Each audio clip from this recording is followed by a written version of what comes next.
Hi everyone, thank you so much for joining us today. My name is Mathilde, I'm the Digital Marketing Analyst here at Amity, and I'm very excited about today's webinar. We're joined by Kristen Heyer, who is the founder and the CEO of the Success League. They're a consulting firm specializing in customer success management, and Kristen is so incredibly knowledgeable about customer success, and this is actually not the first webinar we're doing with her. It's the third one, and it's a blast each time. So if you want to learn more about either CSM compensation plans or how to set metrics and goals for your team, those are the other two webinars that we did with Kristen, and be sure to send me an email or post in the question box, and I'd love to send you the recording, and I'm sure you'd definitely like it, and after today's session you'll probably want to hear more from Kristen. So Kristen also has a blog on the Success League's website, and I would definitely recommend checking that out as well. A lot of really great content about customer success on there. But today's topic is building skills in customer success leadership, and we're super excited to see that so many of you were able to join us today in the middle of the summer, so thanks for making it. And before we do get started, I just want to share a couple of housekeeping notes about the webinar.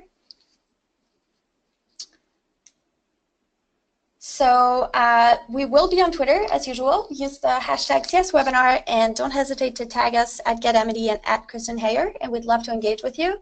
If you see a slide that you think is super interesting, go ahead and take a screenshot. Go to Webinar, it has a little screenshot button at the top of your window, so you can go ahead and use that, and be sure to share it on social media as well, and we'd love to retweet you or share it, and let us know what you think. And as always, we'll be doing a Q&A at the end. So in your GoToWebinar control panel, there is a question box. So that's where you can send us your question directly, and Kristen and I will get them. We're saving some time at the end of the session to go over all of your questions, so don't be shy, send them whenever, and we'll try to answer as many as possible.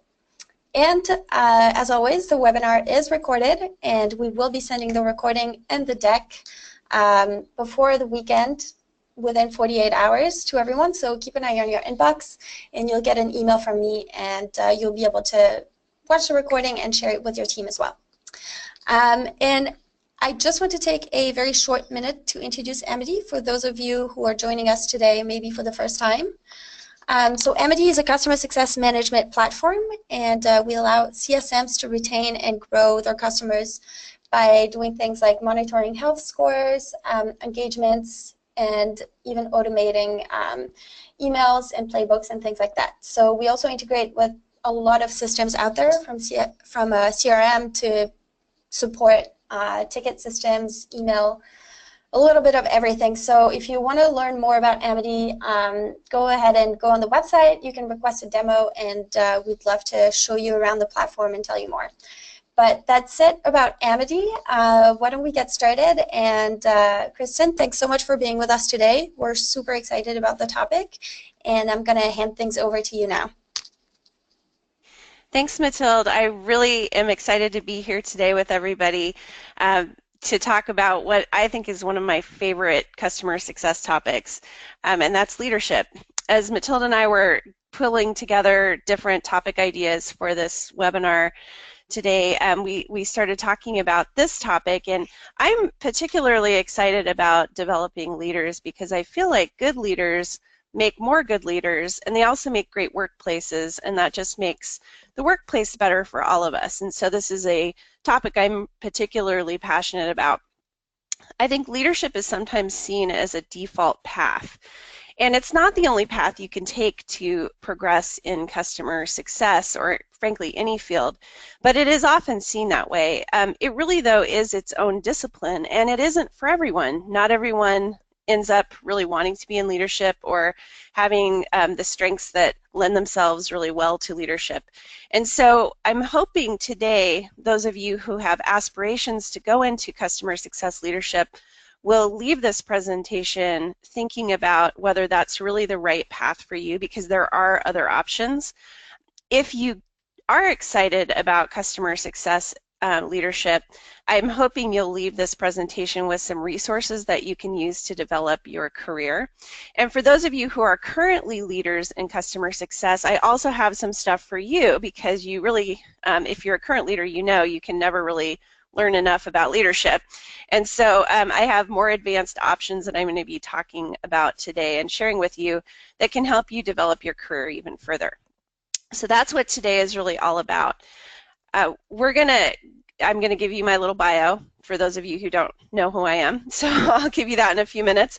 We're gonna talk about 5 areas that customer success leaders need to be able to deal with: metrics and goals, budget and finance, hiring, onboarding, and people management. We're going to talk about process design and project management and how those fit in, and then also internal selling and PR. These are areas that if you're a customer success leader at a senior manager level or up, you're going to be doing at least some, if not all of this. And then at the end, I'm hoping to leave about 20 minutes for Q&A. The last couple of times I've done webinars with Amity, we have used up all of our time, so I'm going to attempt to get to everyone's questions today, and if I don't have time to do that, as Mathilde said, please feel free to email me or to email Amity, and we can make sure that we get your questions answered. So let's, with that, go on to why should you listen to me on this subject. So I've been a senior leader in sales and customer success, and over the past 20 plus years now, I have gone through a career path that has taken me from being a frontline rep all the way up through being a vice president of sales and customer success, and then a vice president of customer success in my last role. And as I've gone through that career progression, I've learned a lot along the way, and I've built a library of resources that I've used to grow my own career, and have also used with the managers who have worked for me to help them grow their careers. So that's why I'm talking about this today. We work with leaders in the Success League at various stages in their careers. So I have people that I coach who are first-time managers. I have people who I coach who are pretty senior customer success leaders and maybe a VP role who have been doing this for a while. And so we work with people at all stages, and we have resources for people at all stages as well. As I mentioned, I really love leadership, and I read a lot of books on management, so I'm going to be sharing some of those with you today. And then to give you a little bit of a background on me personally, I have a husband, a daughter, and a dog. We live in San Francisco area. We do a lot of kayaking. As you can see, that was a Father's Day kayaking trip that you're looking at there. My daughter is an aspiring actress, and so she got to participate recently in her first film premiere. She did a short film with a student who was doing his senior thesis at San Francisco State University, and it was really exciting because they screened that at the Roxy Theater here in San Francisco, which is an older theater and really fun. So she got to participate in that. And then our big news is that we lost our dog, our older dog, last year, and we have adopted a new puppy. So this is Freya, who you can see here, who looks like she's half rabbit. She has giant ears. You'll note that there's 2 pictures sort of at the end here. One is both of my daughter holding the dog. That is the same dog. That is the same dog 4 months, or 2 months apart. So one is when she was 2 months old, one is when she was 4 months old. So you can see she's growing. She's a German Shepherd, so she's growing really fast. She's about 5 months old right now, and she's just huge. So we're thinking she's going to end up being about 80 or 90 pounds. So you hear a little background noise today, that is probably our puppy being a puppy. That's a little bit about me. So let's jump into what we're going to talk about today, which is how do you learn more and grow your leadership career in customer success. So for starters, I want to talk about metrics and goals. This is one of the most important things that you'll be dealing with as a leader. And I want to, in each of these categories, talk to you about what you need to know. And I don't know if you all embrace the Strengths Finder assessment tool. I really like that tool. I think it's a great way to think about your own strengths and how to leverage those. It's also a great tool if you're a leader to have your team take. the assessment and learn about your team members and learn about their strengths as well.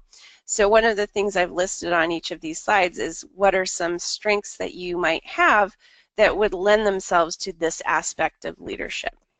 So that's what that important strengths section is.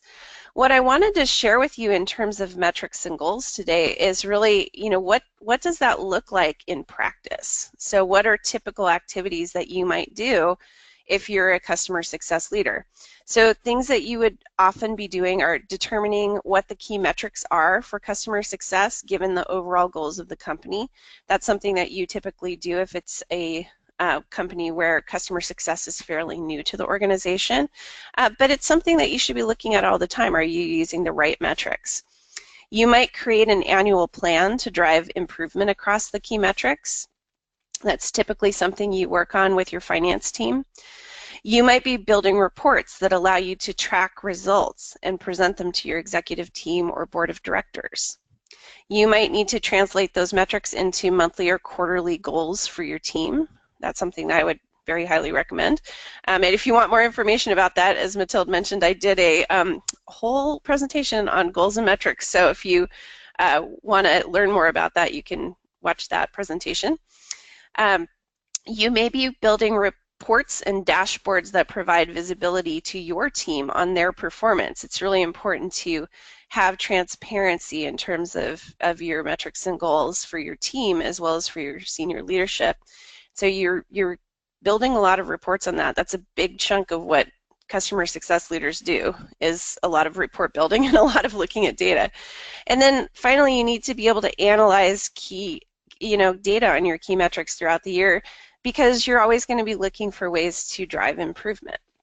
So that's kind of what the metrics and goals area looks like in terms of a customer success leadership role. A couple of things I want to note in this area.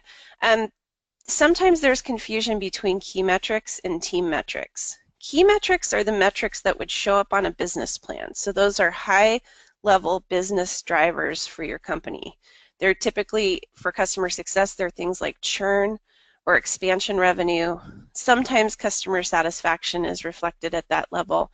Depends on your product. And those are the things that your executives care about, because those are the things that tell them that the company is healthy or unhealthy, and those are the things that they are showing to investors or potential investors to get investment in your organization. Team metrics, on the other hand, are things that drive the key metrics. So those are things like number of activities that your reps are doing, or quarterly business reviews, or the number of support tickets, or how quickly the support tickets are getting resolved. Senior executives typically don't care about that level of detail. What they do care about is how that stuff pushes those key metrics forward. It's really helpful, and if you're lucky enough to have a big enough organization, you may be able to get an analyst on your team, and that can be a huge help, so that you don't have to do the heavy lifting yourself in this area as a leader, but you do still need to know what you're looking for. So you need to understand how to look at metrics and do data analysis. You need to know what are the most important metrics for customer success, and that's something that you need to know as a leader, even if you're lucky enough to have an analyst working for you. The other thing that I want to talk about really briefly here is that everyone has problems with their data. At the Success League, we consult with lots and lots and lots of different companies all over the world, and everybody has problems with their data. So you can't let that be an excuse for you to not do a thorough job with metrics and goals. You have to lean in, focus on getting the pieces of information that you need in place in order to do analysis and in order to look at your key metrics, but don't rely on other teams to get that for you. Figure it out. If you have to start with a small set of data and expand it over time, that's fine.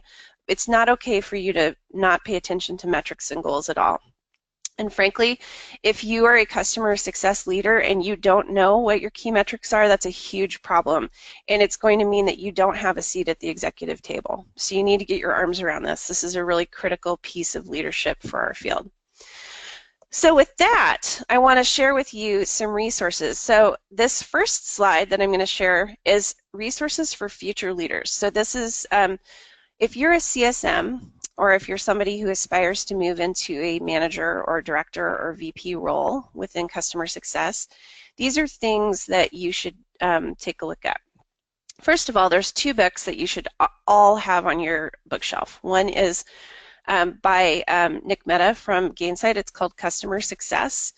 And you want to make sure that you've got that and that you've read it. That's a very core piece of information for our field, and everyone who's on this webinar really should have read that book. The other one that you want on your bookshelf is Farm Don't Hunt. That's by Guy Near Paz, who is the head of Tatango. That's another core book in customer success. The book from Gainsight is more high level. It's a more leadership level book.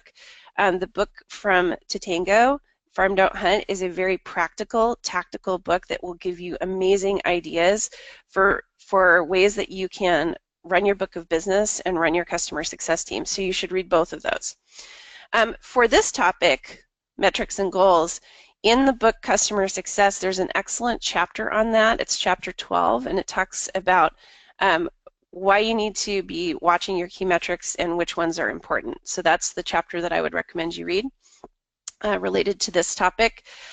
Also, as I mentioned earlier, we did a webinar, the Success League in Amity, earlier, I think it was this year, on defining your key customer success metrics and goals. If you go to the Amity website and you go into the resources area, you'll be able to look for that. And there's a slide deck and a recording of the webinar, so you can go look at that there.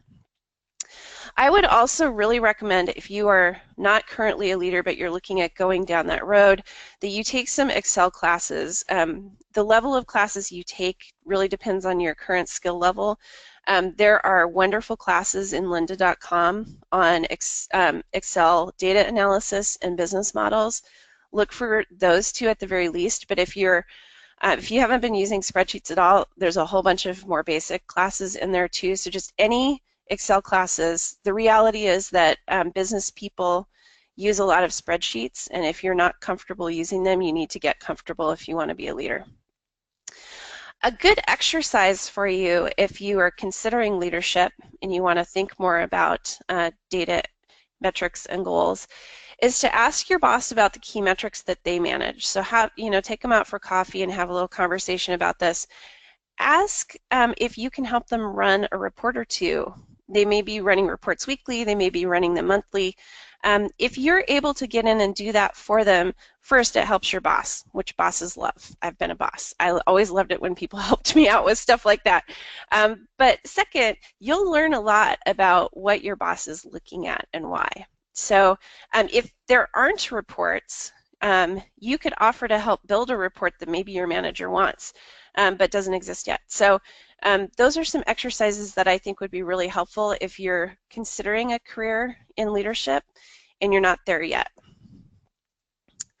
I have some resources for current leaders as well. So if you're already a customer success leader and you really want to expand your knowledge in the metrics and goals area, there's an excellent book called Lean Analytics that is all about analytics, how to choose the metrics that matter, how to look at pieces of data in light of a company's overall business strategy.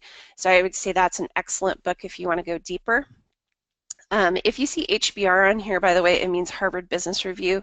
I use that as a tool for finding a lot of resources for the classes I teach and for my own business. So I highly recommend Harvard Business Review. They have tons of amazing resources. But if you go onto their website, which is hbr.org, you'll be able to look up the titles of any of these and find them very easily. So there's a great article on there called Don't Be Tyrannized by Old Metrics.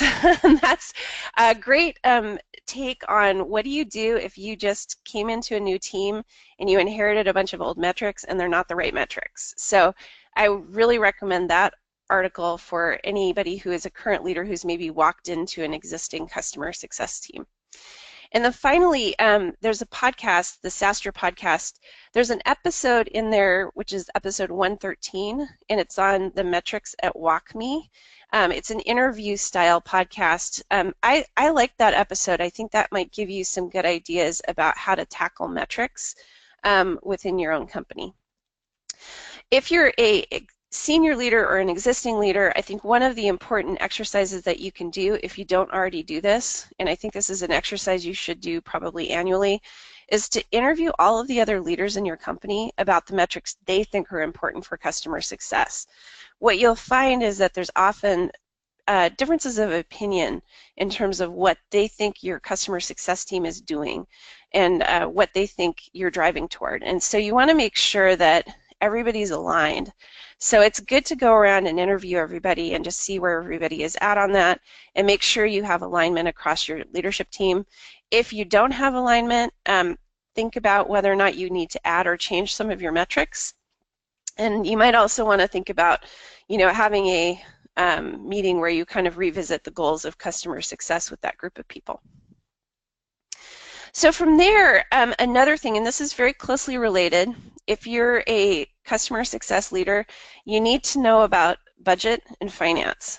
This is the more tactical side of metrics and goals. So what you would be doing if you're a customer success leader is things like working with your finance team to incorporate the customer success KPIs, that would typically be churn and expansion revenue, into the organization's business models. So they need to know what your expectations are for the coming year for churn and expansion revenue. You would be building those models with them. Typically, you would also build an annual budget, which would include revenue, expenses, headcount, things like that. And then you would be managing to that budget throughout the year. Typically, you're also designing annual team compensation plans. Most customer success teams now have variable compensation. And so when I say design compensation plans, it's a combination of thinking about what the salary should be for your team, as well as thinking about the components of the variable comp plan. And as Mathilde mentioned at the beginning, I did a webinar with Amity on compensation plans as well. So if you have questions about that, you can go look at that webinar, and also please reach out to me. I love talking about compensation plans, so happy to talk to you about that. The other things that you would be doing are reviewing your KPIs on a monthly basis. KPI is key performance indicator. You would be explaining performance variations.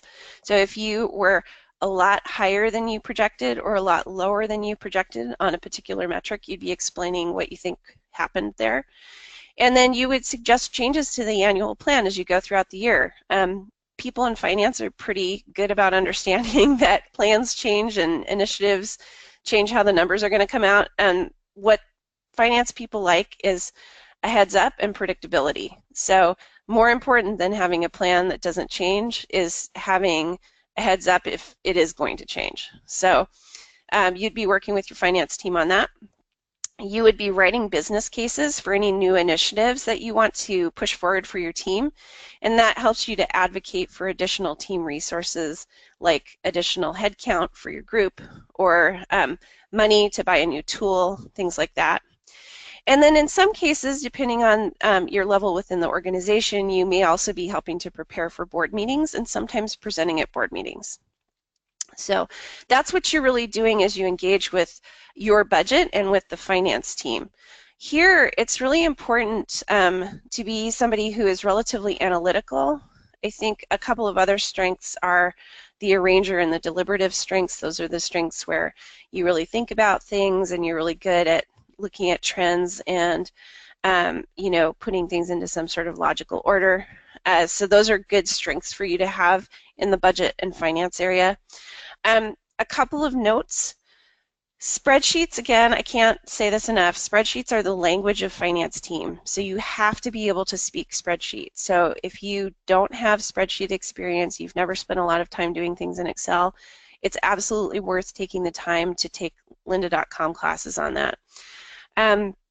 The other thing that does not work well with finance teams is emotional pleas or poorly researched initiatives. You have got to have your ducks in a row if you want to get money for your initiatives. So it's super critical that you know how to write a compelling business case in this field. And the reason that I say in this field is because a lot of the other parts of the company, the engineering team, the sales team, the operations team. Those kinds of organizations have been around for a long time. And finance people understand why they have needs and what those needs are. Customer success, because it's a relatively new field, even though parts of it have been around for a long time, the name of it is new and everyone's still kind of trying to get their arms around what that means. It means that you have to have put a lot more research into what you're asking for and to be able to present it in a compelling way in order to get what you need, because you've got to overcome the fact that you're somebody who's coming in with this quote-unquote customer success department and no one knows what the heck you're doing. So, I mean, luckily some of you I'm sure work for organizations where your whole company has embraced that, but I have to say a lot more organizations out there, they know they need customer success, but they don't know what it means, and certainly the finance people are still trying to wrap their brains around it. So make sure you take the time to put together great business cases. In light of that, here are some resources that I recommend for future leaders. So this, again, this is the people who are currently CSMs who may want to move into leadership. There's a great class on lynda.com called Managing Budgets. This is a basic management 101 thing, so I would recommend taking that class. There is also a Harvard Business Review book. In there, they have a wonderful series called the 20-Minute Manager series. There is a Finance Basics book in there, so I recommend that if you aren't familiar with finance. I think that will help you be able to understand what it is your finance team is going to be looking for from you. And then also there's a great ebook in Harvard Business Review called Guide to Building Your Business Case. If you have never built a business case before, this is a really great, easy way to do it. I believe they even have kind of a worksheet in that guide, and so it's a great way to kind of think about what that means and what you would do if you were building a business case. If you're a future leader, a great exercise is to ask to look at your company's financial statements. If you work for a public company, those are public. If you work for a private company, it might be a bigger ask, especially if you're kind of a newer person to the organization, because those are often somewhat confidential. So you want to let your finance team know what you're doing and let them know you're trying to learn more about their field and about leadership. And if you ask that way, they'll probably be more open to helping you with that. So review the statements, make sure you understand what you're looking at. You can get a lot of information online about how to read a financial statement. Ask questions, and then you really want to think about how does the customer success team drive different parts of the business and how do they fit in.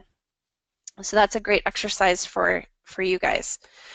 For current leaders, there's a book that is an expanded version of that 20-minute manager finance basics that is called Finance Basics for Managers. So that's a deeper dive. I recommend that if you don't know a lot about finance. In my podcast, Strike Deck Radio, we did a nice interview with Mark Pecoraro, and he talks a lot in that interview about how best to engage with a finance leader or the finance team. So I'd recommend listening to that podcast. We don't have that many episodes, so if you go in there and you look at Mark Pecoraro, you'll find the interview and be able to listen to that. And then finally, there's a great Forbes article called What Does a CFO Do When Everyone Knows the Numbers? And this article is about the fact that the job of the Chief Financial Officer is changing. It used to be that the Chief Financial Officer was the only person in the company who knew the numbers. Now with transparency in a lot of organizations, everyone knows the numbers, so Chief Financial Officers are really looking for what do they add to the organization. I think it's really important if you're a current leader for you to understand how the finance department is shifting in companies. It's an important trend for you to be aware of. If you're a current leader, a great exercise here is to create a staffing model for your team. So the way that I recommend you do that is do a top-down analysis as well as a bottom-up analysis. The top-down analysis, many of you have probably heard of. It's that rule of thumb that says each CSM should be responsible for $1 to $2 million in annual recurring revenue. Sometimes I hear 1, sometimes I hear 1.5, sometimes I hear 2. Somewhere in there, depending on your business model, is where CSMs should typically be. You also, though, want to do a bottom-up analysis. So that's where you want to look at all of the activities that you want your CSMs doing and think about how much time it's actually going to take them to do each of those activities for a particular customer. And if you do the math on that, you'll be able to figure out how many customers a CSM can handle given the amount of time in a day. So if you do the top-down analysis and the bottom-up analysis and they match, great. That's wonderful. If not, you need to figure out what you're going to do. And you can do one of two things. You can either accept that your CSMs are going to be managing less than that rule of thumb, $1 to $2 million in ARR, and that may be okay for you. Or you need to pare down the number of activities that you have your customer success people doing, or try to automate some of that to save them time. So that's a great exercise to go through for current leaders. So let's talk about management. This is what everyone thinks about when they think about being a director or being a VP. It's the people management part of what you're doing. This is the most important part, for sure. It's the part that can have the biggest impact on the health of your team. What you would typically be doing here in terms of people management is doing things like building a candidate profile and job description with your HR recruiting team when you're hiring. You would be interviewing candidates, negotiating their compensation, training and organizing training for new employees and for your existing team, holding weekly one-on-one meetings with your team members and team meetings for everybody, talking about performance with each person on the team and holding team members accountable for hitting their goals, helping team members with career development. You'd be promoting the people who are top performers on your team, but then also disciplining and terminating poor performers. That's an unfortunate part of the job, but in any group, I would say of 6 or more, that will be inevitable. Somebody will need to be let go at some point. So those are all the things that you'll be typically doing as a people manager if you're in this kind of a role. Your number one responsibility as a manager is to drive performance of your team through team members. So you do that by building relationships with your team members and by communicating with them about performance. What I see happen a lot is people who have gone into leadership from being a frontline CSM have a hard time making the transition to having their performance be based on their own personal performance versus their performance being measured on the performance of their team. That can be a really tough transition. It's, you know, most new managers make some rookie mistakes, and so it's, you know, it's normal to have your performance really kind of go down the first year or two that you're a new manager. You know, because you're being measured not on your own personal performance, but on the performance of your group. So keep that in mind. It takes time to learn management as a discipline. It's its own thing. Some things that can really help you are to go into it with a learning mindset and to get a good mentor. And to expect to make a few mistakes. It can be really hard if you're a very top performing CSM to make that transition to being a manager and realize that now you're at about 80%. So, you know, think about that as you're thinking about whether or not this is a road that you want to go down. Also, it's very hard to fire people. I've had to fire a lot of people over the course of my career. It doesn't get any easier, but it is much worse to keep people on your team who are underperforming. So, keep in mind that that's something you're going to need to be able to do, and if you can't stomach it, you really shouldn't go into leadership because it's something that you're gonna need to tackle at some point. Some resources for people here. Future leaders. So this is CSMs right now who are thinking about leadership. The book that I highly recommend, and I used to make, when people would work for me and they were going into leadership, I would make them all read this book. I think this is amazing. It's a Gallup book. It has a ton of data behind it on what it takes to make an engaged employee. It's called The 12 Elements of Great Managing. So highly recommend that. It's a great book to read as a group too. It has 12 chapters, so it's easy to get through in a quarter. So if you want to think about that and you have people who you are bringing into leadership or if you want to get into leadership, definitely pick up that book. There's a wonderful podcast out there called Manager Tools. They have thousands of episodes. It's all about how to be a great manager. I agree with probably 90% of what they say, which is pretty good, and I really recommend that. They break management down into bite-sized chunks. And then we have an article on the Success League blog. It's from last year, I believe, and it's called Goal-Based Management. If you look up Goal-Based Management on Google, you'll find it there, but you can also go to our website. So I would recommend taking a peek at that. For yourself, if you don't have goals, and I find that a lot of customer success managers don't really have well-defined goals, ask your boss if you can set some goals for yourself. You don't want to have more than 5 goals at a time, but choose 3 to 5 goals for a quarter. And then in your one-on-one meetings with your manager, talk about how you're doing performing against those goals. What you should do is notice how talking about goals changes the focus and tone of those meetings that you have with your manager. That's what you want to achieve when you're a manager and you're in a leadership role. You want to have goal-oriented discussions with your team members. So that's a good exercise to practice that before you're a leader. For current leaders, some things I would recommend in this area, Harvard Business Review has a scorecard for making better hiring decisions. There's an actual scorecard that's a part of that article. I find that a lot of organizations are not very organized about how they hire people. So I think this is a great article, and the exercise that I outline here is really related to that. So build a hiring scorecard for your team. Plan out the interview questions you want to ask each candidate, create a template, compare candidates that way. If you have multiple people involved in the interviewing process, assign different questions to each person, but they should be asking the same questions of each candidate. And that's a great way to get a little more structure around your hiring process. An awesome book for existing leaders is a book called Multipliers by Wiseman. That book talks about how great leaders build other great leaders, and it's a really motivating book to read. And finally, there's a podcast that's put out by Harvard Business Review called the HBR Idea Cast. They have over 500 episodes.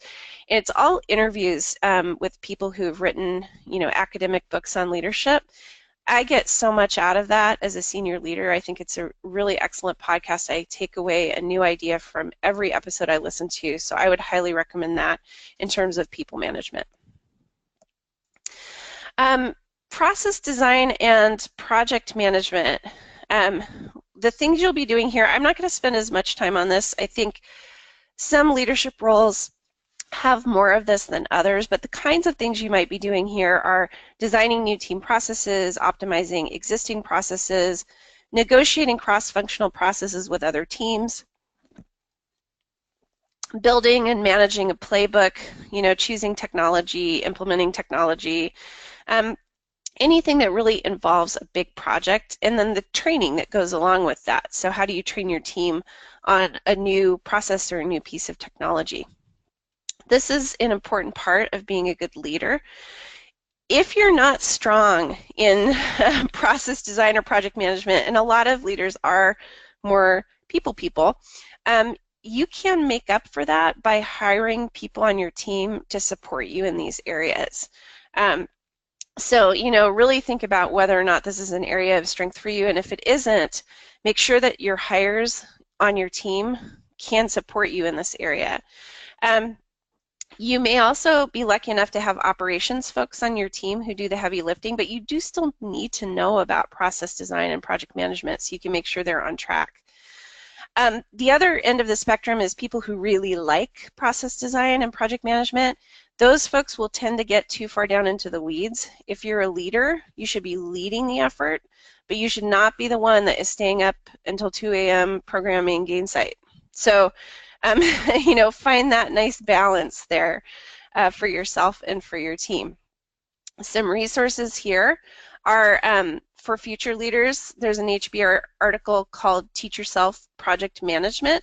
It's a book, and there's also some great templates that go along with that. So even if you're a CSM and you have project management, maybe you're in charge of onboarding, or there's other aspects of your role that are project management aspects of the role, this may be a good resource for you right now.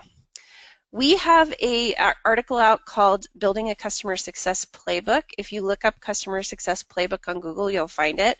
So you can check that out if you're interested in playbooks and processes along those lines. And then there's a great class on lynda.com called Process Improvement Foundations that you can take that gets you kind of thinking about how to do process design. If you want to do an exercise, 2 to 3 processes that you perform as a CSM that maybe have not been documented. Lead a project to get those documented and look for areas where you can streamline the processes. So that's a good way to practice that.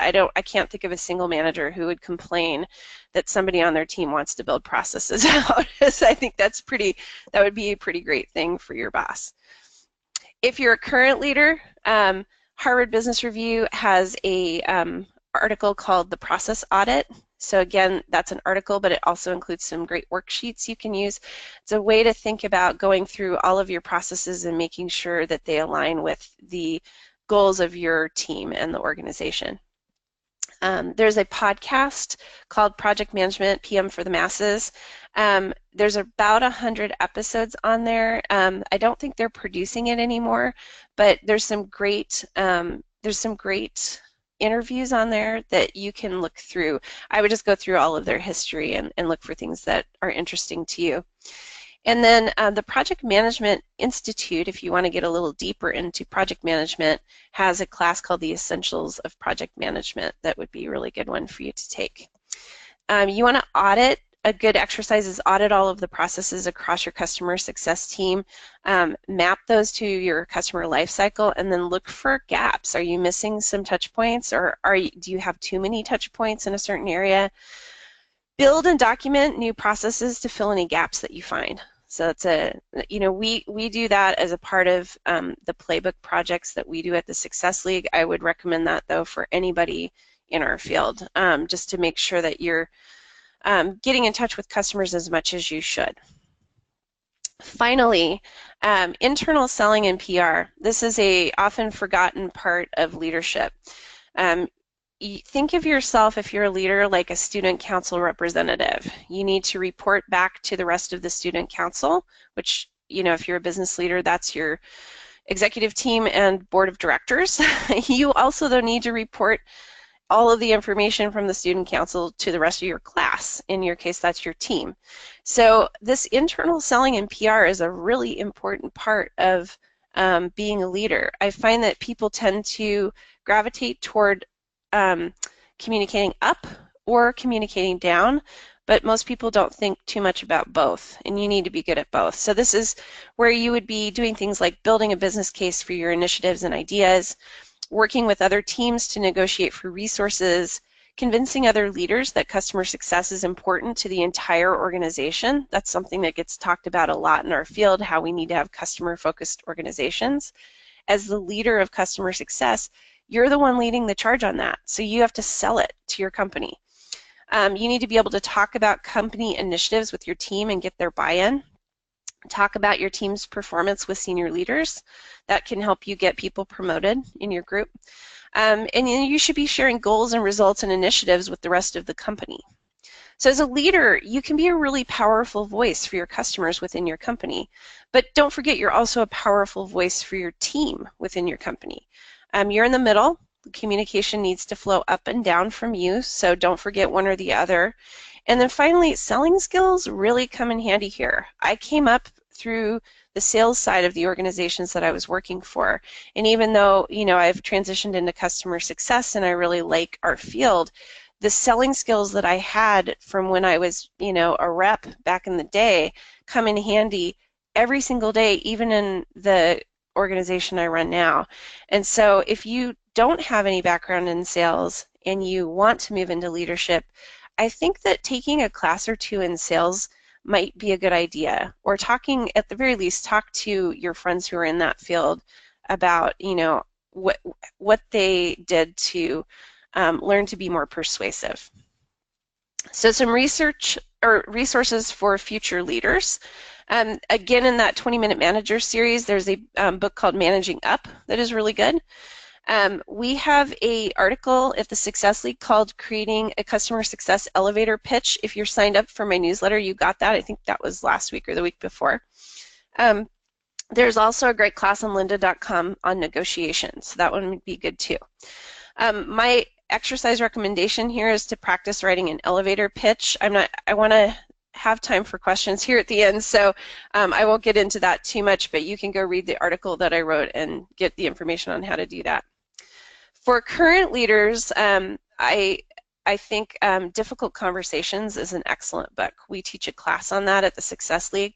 That book is phenomenal, and I think it helps you think through conversations that you may have to have internally in your company. There's an article called What Everyone Should Know About Managing Up that is really good. And then there's a wonderful podcast out there called The Art of Charm. There's about 600 episodes in that podcast. And it's all about how to have better interpersonal relationships, how to negotiate, all of that stuff. And there's wonderful interviews on there. So that's in another podcast if you like podcasts. Here I would say a good exercise is to create an internal communication plan. So think of yourself as a marketing department for your own team, and think about how are you going to be communicating up and out about customer success, the voice of your customers, and things like that. So that is the bulk of the content I have to share with you today. Last thing I wanted to mention is, should you get an MBA? And I'm going to skip over most of this. I'll let you read it here for a second. But what I wanted to say here really was, you don't need an MBA to be a leader. It can help in certain situations. I just wrote a blog post about that and published it yesterday. So if you're interested, you can go read that. It's on our website. And you know, there's different things you should think about as you're making that decision, and I kind of outline that in the article. So I'll leave it at that so that we have time for questions. Before we get into questions, I did want to mention that the Success League is introducing a customer success leadership program. It is 8 classes long. It is all of the essential stuff about being a good leader. So how to build metrics and goal plans, how to manage people effectively, how to report on your results to your senior leadership team, all of that good stuff. If you're interested in that, you can find out more information on our website. We'd love to have you join the group. There's a lot of discussion. It's a great program for people who are interested in moving into leadership or who are in leadership and want to tackle certain areas they're having issues with. So take a peek at that. And with that, Matilda, do you want to ask me some of the questions that have come up? Yeah, for sure. We'll do Q&A. Okay, great. Of course, yeah. Thanks, Kristen. That was an awesome presentation. I would definitely encourage everyone to send us all of your questions right away, but we can get started. We already have some stuff. So Aaron here is wondering, do you have any, what do you think about the norm of 1 to 2 million of ARR per CSM? And in the case that you have very small SMB clients, meaning that hundreds of customers is equal to 1 million ARR, and you still have one CSM for, let's say, 200 customers. So Aaron is wondering, at what point does it become impossible to manage regardless of ARR? And what are your thoughts on that? Yeah, so on the small business end of things, I think my personal opinion is that you can have a CSM manage up to 200 customers. If you think about breaking that down, what that means is, assuming there's 20 business working days in a given month, you really could get around to all of those customers every month by calling 10 of them per day, which is doable. That's doable. You have to hustle, but it's doable.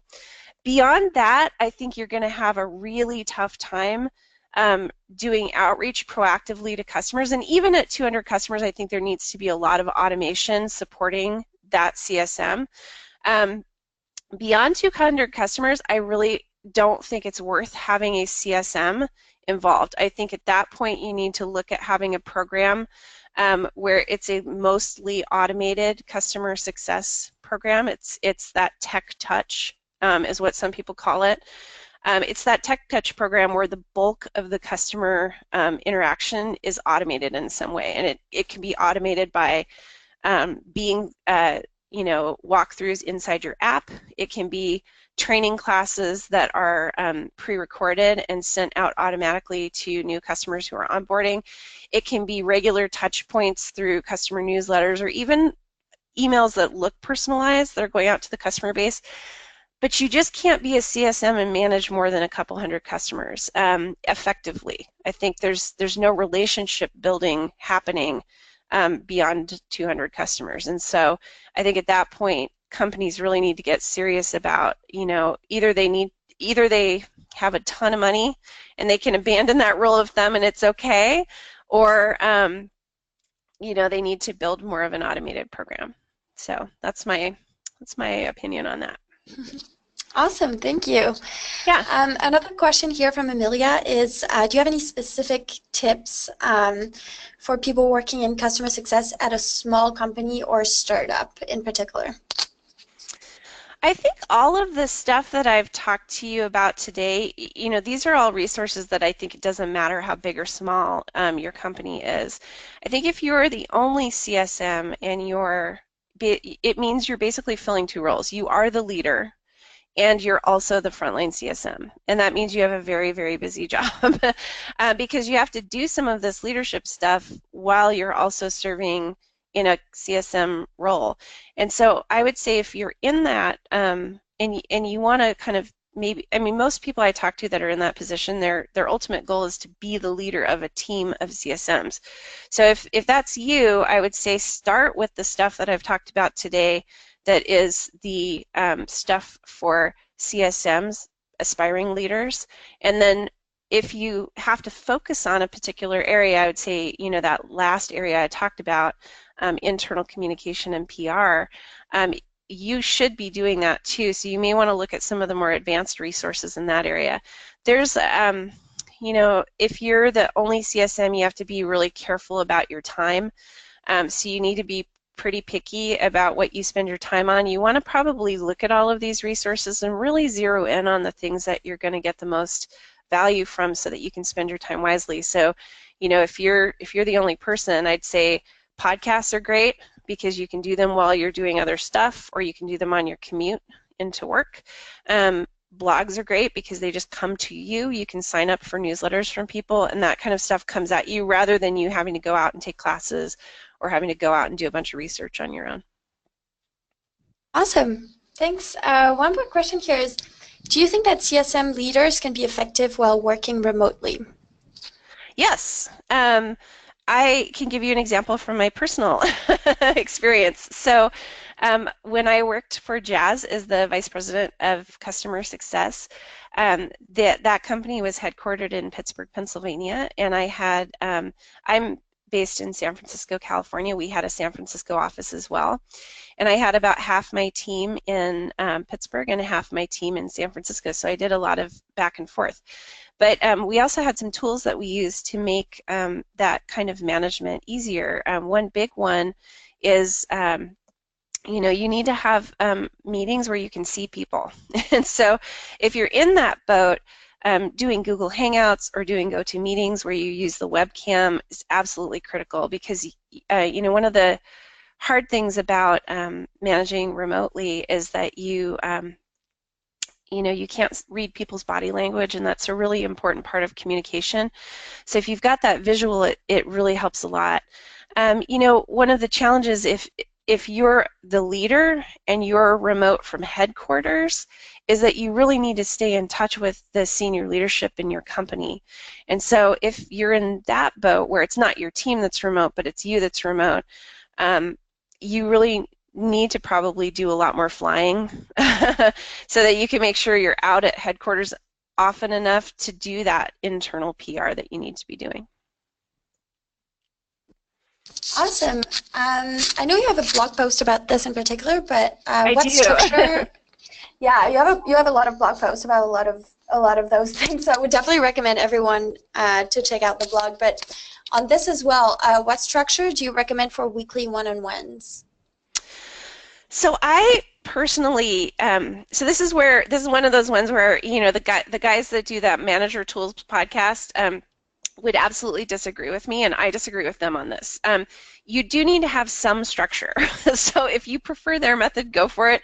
My method is to have weekly one-on-ones be focused on that rep's or that CSM's goals and how they're performing against their goals. And so what I like to do is have that be the first part of the one-on-one conversation. So, how are you performing against your goals this week? Where are you running into problems?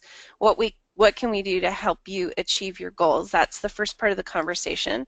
I think from there it opens up into, does that person have anything else going on that they want to talk to you about? So do they have questions? Do they need coaching?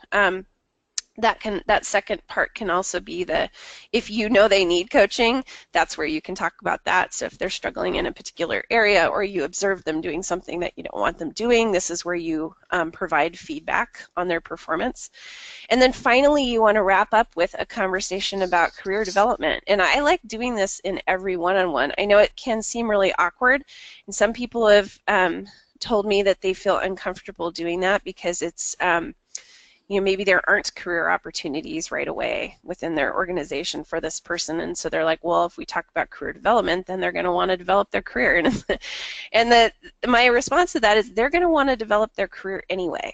So if you're not in the loop and you're not talking about it with them, you're opening yourself up as a leader to have somebody come to you one day and go, hey, I'm leaving because I got a better opportunity elsewhere, and it's going to be out of the blue. So if I'm a leader, even if there aren't a lot of career opportunities within my organization, I'd rather have a heads up that somebody's looking around than to get blindsided by that. So I always like having that career development conversation at the end of every one-on-one. What I do with that is usually talk about, are there projects they could be working on that could help them move toward their goals? Within the organization. That's especially great for startups because there's way more work than anyone could ever do in a startup, so you can always assign people stuff that's going to develop their career. You can also help them think about outside resources that might be great for them. You can use that time to read through a book with them. There's a lot of different creative things you can do to help people develop. Awesome. Thanks so much, Kristen.